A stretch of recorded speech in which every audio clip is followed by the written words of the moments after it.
أعوذ بالله من الشيطان الرجيم. بسم الله الرحمن الرحيم.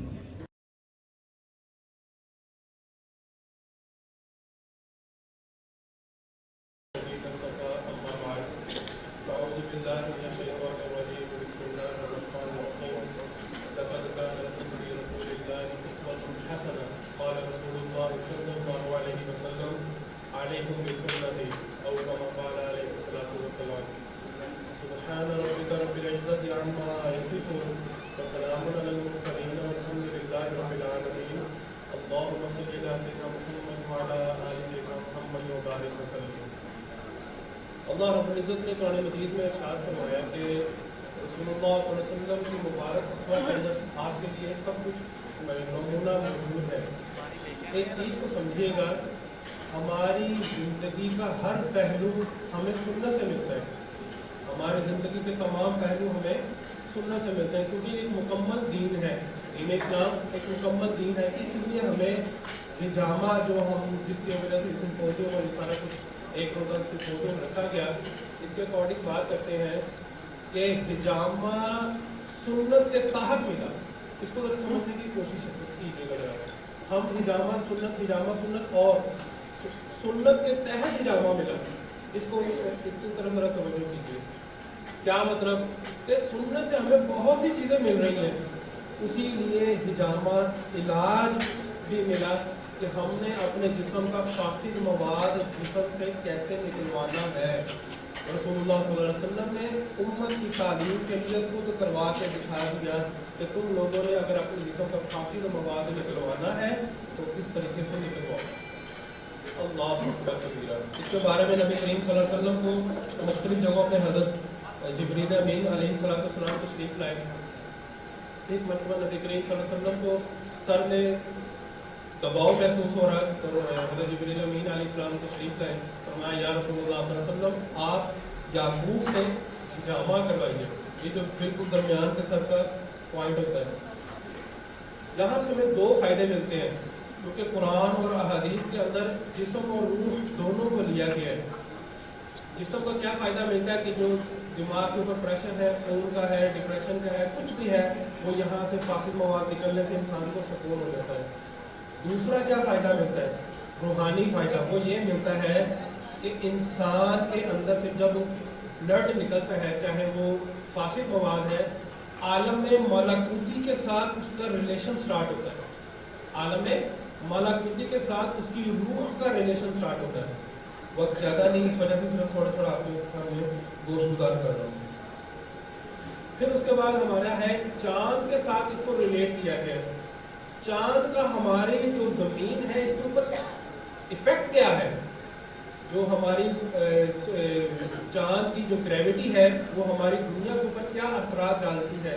مختلف اثرات ہیں. ایک چھوٹی سی اگزامپل آپ کے سامنے رکھتا ہوں. ہمارے سمندر کی مثال ہے کہ جیسے جیسے چاند بڑھتا ہے، پہلی سے دوسری، تیسری، چوتھی، ایون سے 14ویں کے اوپر جا کے پورا فل مون بنتا ہے، تو ہمارے سمندر کے اندر ہائی ٹائڈز ہونا سٹارٹ ہو جاتی ہیں، لہریں اونچی ہونا شروع ہو جاتی ہیں اس چاند کی گریوٹی کی وجہ سے.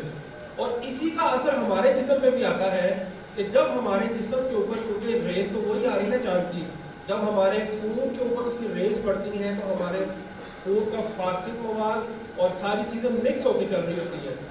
جیسے ہی چاند ڈھلنا شروع ہوتا ہے، 14 کے بعد ڈھلنا شروع ہوتا ہے، اور شریعت کے اندر وتر کو، تاک عدد کو پریورٹی دی گئی ہے. اس لیے 17، 19 اور 21 کی تاریخیں جو ہیں اس لیے آئیں کہ اس ایک تو وہ وتر جو کیا کہتے ہیں اور نمبر وہ آ جائیں گے، اور دوسرا کہ ہمارا خون ان فاسد مواد کو الگ کرنا سٹارٹ کرتا ہے گریوٹی کم ہونے کی وجہ سے، اور ہم اسے کپنگ کے تھرو، بیڈ کپنگ کے تھرو، ہجامہ کے ذریعے اس کو جسم سے باہر نکلوا لیتے ہیں. ایک اس کا فائدہ ہمیں یہ ملتا ہے. عام طور پہ جو سنت کے پوائنٹس ہیں وہ بالکل سر کے درمیان یاقوت ہے. یہ ایک ایسا یونیورسل پوائنٹ ہے کہ اس کو ہم نے پڑھا، ہجامہ میں پڑھا، اس کو ہم نے تصوف کے جتنے سلاسل ہیں، چشتیہ ہے، نقشبندیہ ہے، سہروردیہ ہے، ان کے اندر یہ پوائنٹ موجود ہے. ہمارے طب کے اندر یہ پوائنٹ موجود ہے.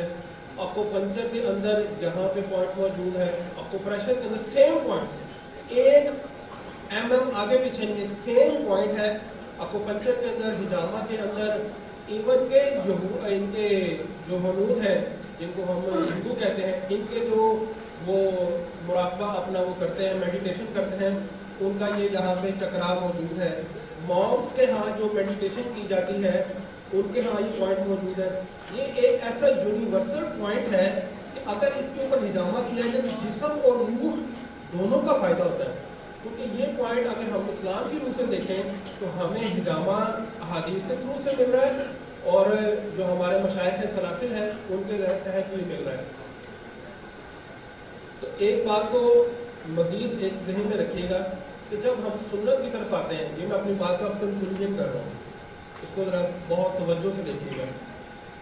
جب ہم سنت کا نام لیتے ہیں تو ہم ایک بہت حساس سرکل کے اندر انٹر کر جاتے ہیں، بہت حساس چیز کے اندر انٹر کرتے ہیں. کیا انٹر کرتے ہیں کہ اگر کسی بھی غیر چیز کو سنت کا نام دے دیا، کسی بھی غیر شرعی چیز کو سنت کا نام دے دیا تو ہم بدعت میں مبتلا ہو جائیں گے. اس لیے میں نے بات اس میں فزیشنز کو دیکھا کہ وہ کوئی اذکار خاص کر دیتے ہیں. کوئی کہتے ہیں دوشو پڑھو، کوئی کہتا ہے جی پہلے وضو پڑھو، کوئی کہتا ہے جی بعد میں وضو کرو، کوئی کہتا ہے جی سورہ رحمان پڑھو، کوئی کہتا ہے یہ کرو. تو ان ڈیورنگ حجامہ فزیشن اور جو حجامہ کروا رہا ہے مریض، ان کے لیے کوئی بھی ذکر خاص نہیں ہے. جو جس کا دل کرتا ہے وہ اس طرح پڑھ سکتا ہے. اگر ہم ایز اے فزیشن اور داڑھی رکھ کے اگر ہم کسی بھی چیز کو خاص کر دیتے ہیں نا تو مریض یہ سمجھے گا کہ اس نے حدیث بھی پڑھی ہوگی، میرے جو حجامہ کرنے والے نے حدیث بھی پڑھی ہوگی اس لیے یہ مجھے نہیں بتا رہے ہیں، اور وہ اب خود یہ سوچ لے گا کہ یہ سنت کا عمل ہے. اس لیے سنت کا نام لے کے ہم بہت حساس دائرے کے اندر انٹر کرتے ہیں. ہمیں یہ چاہیے کہ اس کی حساسیت کو مد نظر رکھتے ہوئے کسی بھی غیر شرعی ذکر کو ڈیورنگ حجامہ اور کسی بھی غیر شرعی عمل کو سنت نہ کہا جائے. اللہ تعالیٰ سے دعا ہے کہ اللہ تعالیٰ ہم سب کی جو خدمات ہیں ان کو قبول فرمائے، اور ہمارے صدر ہمارے قابرین یہاں موجود ہیں، اللہ تعالیٰ ان کا سایہ ہمارے اوپر دیر قائم فرمائے، اور ان کی جو تجربات ہیں ان سے زیادہ فائدہ لینے کی توفیق نصیب فرمائے. وما علینا الا البلاغ المبین.